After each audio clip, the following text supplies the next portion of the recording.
I'm William Michael of the Classical Liberal Arts Academy, and in this video we're going to continue our study of Aristotle's Nicomachean Ethics, picking up in chapter 2 of book 3. In the previous lesson we studied and Aristotle defined for us what it means for an action to be voluntary or involuntary. And he tells us in the opening sentence of chapter 2 that the subject of this chapter will be the terms pre-election or deliberate choice.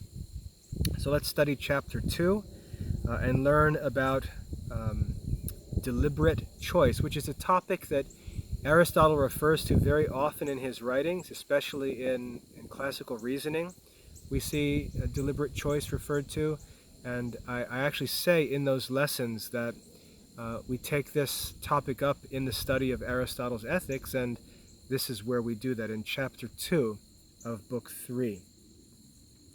So let's read this chapter through together. I'll try to keep the video short. The purpose of this video is not to provide any kind of exhaustive commentary on the topic. If one wanted an exhaustive commentary on Aristotle's Ethics, the place to go for that would be the commentary that's available from St. Thomas Aquinas, where he walks through this entire book and comments through it in his lectures from the 13th century. So if you'd like a detailed, exhaustive Catholic commentary on Aristotle's Ethics, go find St. Thomas's commentary on the book. The purpose of this video is to provide students in the Classical Liberal Arts Academy with help as they make their first reading through this chapter, following the instructions on how to study for mastery that we follow in the Academy. So let's read together chapter 2 of book 3 of Aristotle's Nicomachean Ethics. Having therefore defined the voluntary and involuntary, it follows that we should discuss pre-election or deliberate choice. For deliberate choice appears to be most allied to virtue, and that by this, as a rule, a judgment may be formed of manners more than by actions. Deliberate choice, therefore, appears indeed to be a voluntary thing. Yet it is not the same with that which is voluntary, but the voluntary is more extended. In other words, deliberate choice is one kind of voluntary action. Deliberate choice is one kind of voluntary action. That's what he means when he says it is not the same with what is voluntary, but voluntary is more extended. That is, voluntary extends like a genus to include other species or kinds of actions. Deliberate choice is one kind of voluntary action. For of the voluntary, children and other animals partake, but they do not partake of deliberate choice. So this is helpful for us to understand what deliberate choice is. Deliberate choice is a voluntary action that animals and children are not able to participate in. And when he refers to children, he's referring to what in Catholic tradition we talk about as life before the age of reason. And realize we're talking about young children. We're not talking about 12-year-olds or young teenagers. We're talking about children usually under the age of 7 or 8, when it's taught traditionally that the age of reason arrives and children begin to develop more of an ability to reason and therefore to make deliberate choices, or choices that come or follow from deliberation or preconception. Okay, so one helpful way to think of deliberate choice is that deliberate choice is a voluntary action that a child under the age of reason and an animal that is devoid of reason cannot make. Okay, that's helpful. We say indeed that things which we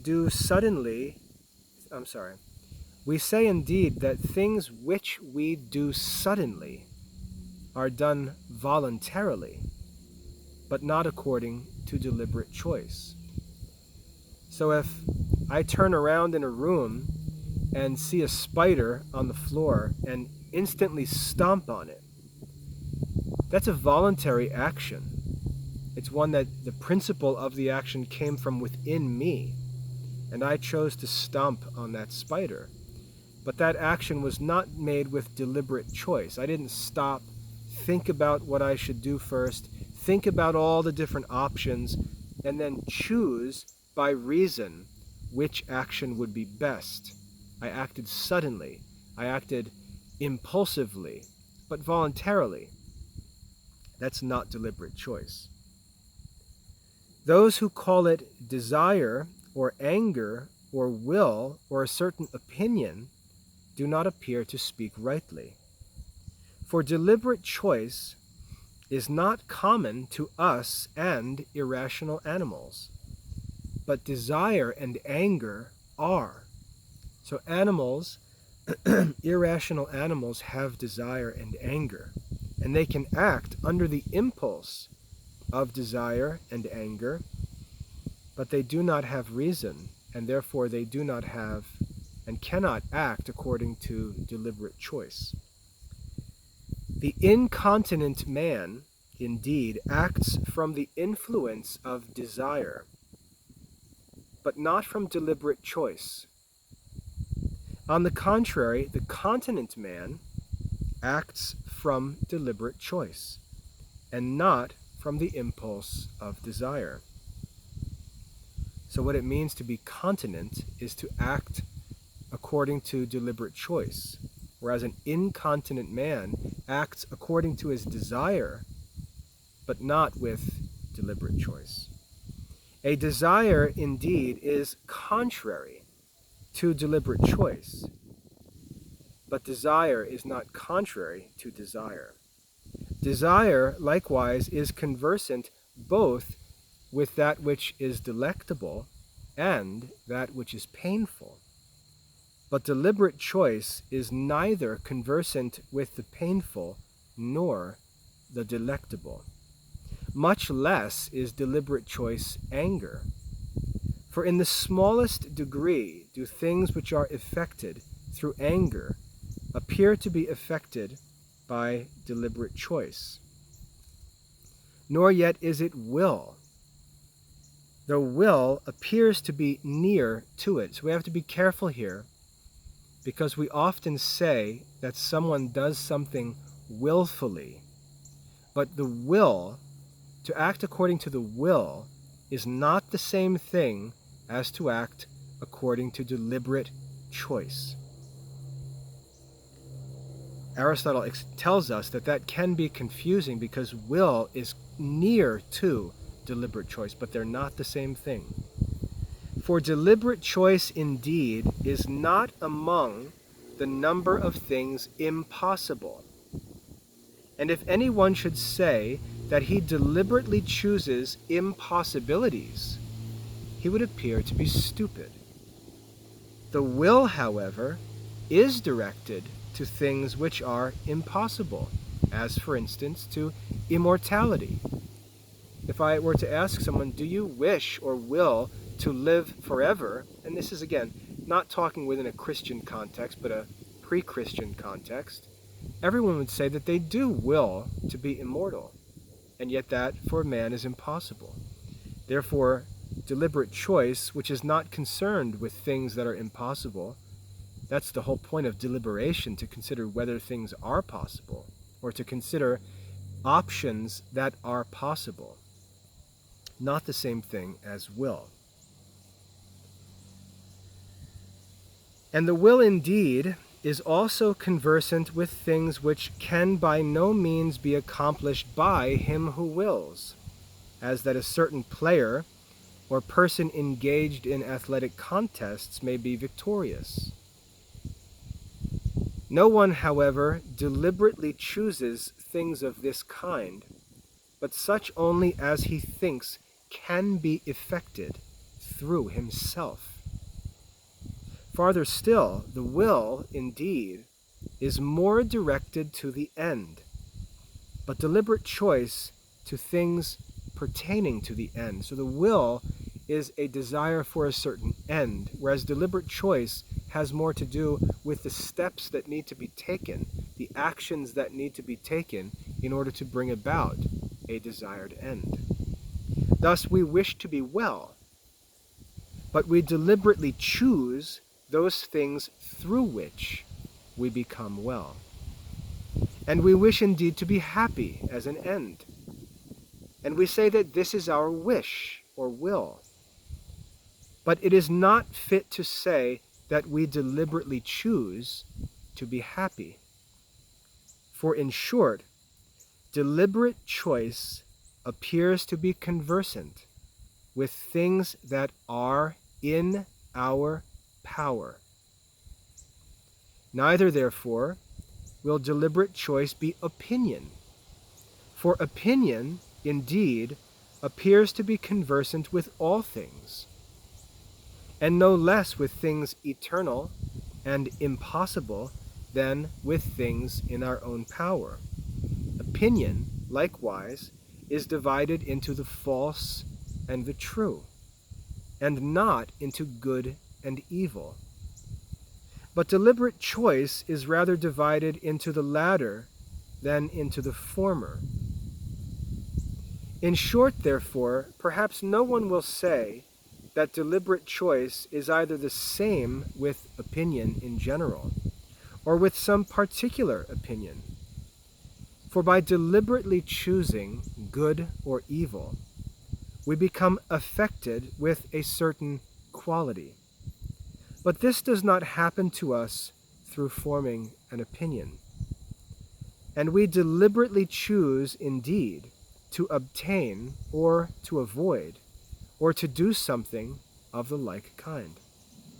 But we form an opinion of what it is, or to what it is advantageous, or in what manner. And we do not very much opine, that's the verb for to make an opinion. We do not very much opine to obtain or avoid it.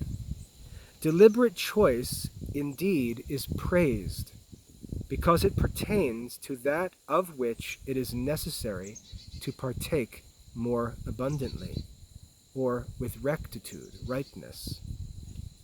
But opinion is praised for its truth. So, in other words, Aristotle is showing that we can prove that deliberate choice and opinion are not the same thing, because we say different things about opinion and deliberate choice. We say that an opinion is true or false, not that it's good or bad. So you're free to have your own opinion, but your opinion may be false. But deliberate choice is not judged with true or false, it's judged as good or evil. We likewise deliberately choose those things which we especially know to be good. But we form an opinion of things which are not very much known to us. So realize that our opinion is largely made or given about things that we don't know about. And that's why it's common, the more ignorant people are, the less experienced people are, the more opinionated they'll be. Because opinion has to do with subjects about which we don't have knowledge, about which we're ignorant. We don't make deliberate choices, however, concerning issues we're ignorant of. The same persons do not appear to deliberately choose and to opine the most excellent things, but some indeed opine that which is better, but from vice choose those things which ought not to be the objects of choice. So they may have an opinion that's good or true about good things, but they don't necessarily act according to that opinion. It is, however, of no consequence whether opinion proceeds or follows from deliberate choice. For our attention is not directed to this, but to the consideration whether deliberate choice is the same with a certain opinion. What then, or what kind of a thing is deliberate choice, since it is no one of the above-mentioned particulars. It's not the same as desire or anger. It's not the same as will. It's not the same as opinion. So we've explained what deliberate choice is not. But what is, positively speaking, what is deliberate choice? What then, or what kind of a thing is deliberate choice, since it is no one of the above-mentioned particulars? It appears, therefore, to be a voluntary thing. Not everything, however, which is voluntary is the object of deliberate choice, but that which has been the subject of previous deliberation. For deliberate choice is accompanied with reason and the discursive energy of reason. And this, the name, deliberate choice, appears to signify, the object of deliberate choice being that which is eligible or desirable in preference of other things. So, deliberate choice, that's the end of chapter 2 of book 3. Deliberate choice, I think this is very clearly taught by Aristotle, and it's important for us to see how he clarifies things. He presents an idea to us, this idea of deliberate choice. And then when we consider how we're to understand it, he relies on comparing and contrasting it with different things. First of all, he compares and contrasts. To compare is to say what two things have in common. To contrast is to say how two things differ. He explains that deliberate choice compares to voluntary action in that it's voluntary. Deliberate choice is voluntary. However, it's not the same as voluntary choice. It's not the same as voluntary action, because voluntary action may be sudden or spontaneous or impulsive. And therefore he says that deliberate choice is a kind or species of voluntary action. So he explains how they're similar and then also explains how they differ to understand exactly what it is. And then he takes these other ideas, different passions like anger and desire, the will, the opinion, things that if we simply listen to common people talking, we may find that deliberate choice sounds like these things, kind of sounds like opinion, kind of sounds like will. Like if I were to say to you, what do you think we should do? What is your will? Or what do you think we should do? What should the government do? What's your opinion? It seems like we're asking for deliberate choice, but Aristotle says, actually, no, they're not the same thing. The will is not like deliberate choice. Do you remember why? Because the will extends to things that are not necessarily possible or in our control. He gives one example, which I didn't mention there, I didn't talk about it, where if we're watching a sporting event, we wish for our team to win. We have this desired end, but there's nothing we can do about it. And so the will is concerned with ends, possibly even impossible ends, and they don't necessarily have to do with our ability. So the will is not like deliberate choice, nor is opinion like deliberate choice, because opinions are commonly held concerning things of which we're ignorant, basically none of our business. No one asks for our opinion.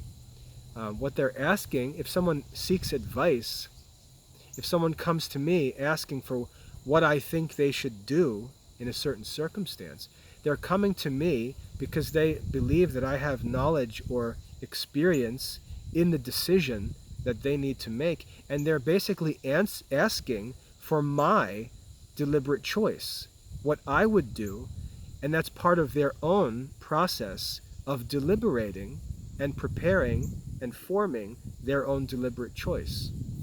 Not the same as opinion. No one comes, no intelligent person at least, would come and ask my opinion on a subject that I have no knowledge of or experience with.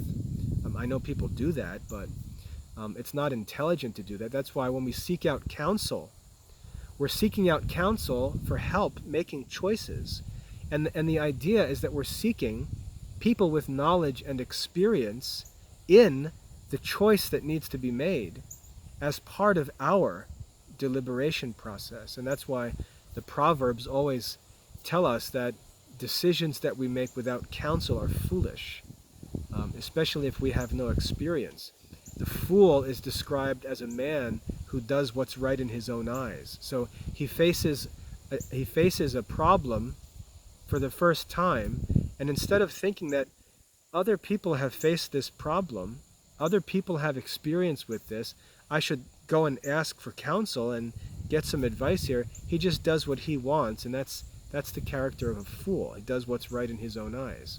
The reason why children should obey their parents is because parents already have experience in all the things that children need to do. And what's foolish about a child, when we read in Proverbs that folly is bound up in a child, we see a child will face some new thing and not consider that the parents have already experienced that thing, but will do what's right in his own eyes, which is foolishness. Or a child will disagree with a parent and argue based on the child's opinion against the experience and knowledge of a parent. And so we can see how opinion differs from deliberate choice. But deliberate choice is a type of voluntary action that proceeds from reason, where we deliberate before we choose to act. Okay, that's what it means for something to be a matter of deliberate choice. So that's our walkthrough for chapter 2 of book 3 in Aristotle's Ethics. As I said at the beginning of this video, this is not intended to be an extensive commentary. If you want a commentary, you can just search for the commentary of St. Thomas Aquinas on Aristotle's Ethics, and you'll find a copy of that in English translation online. It's a lot of reading because it's a commentary where St. Thomas gets into every point. But the purpose of this video is to provide the initial reading for students in the Classical Liberal Arts Academy who are following the instructions on how to study for mastery. I hope that's a helpful walkthrough. I trust that now, as you get to study this for mastery on your own, that this introduction will prove helpful and allow you to move comfortably through the text. If you have any questions about this lesson or how to study this course or pursue mastery of Aristotle's Ethics, please get in touch. God bless your studies.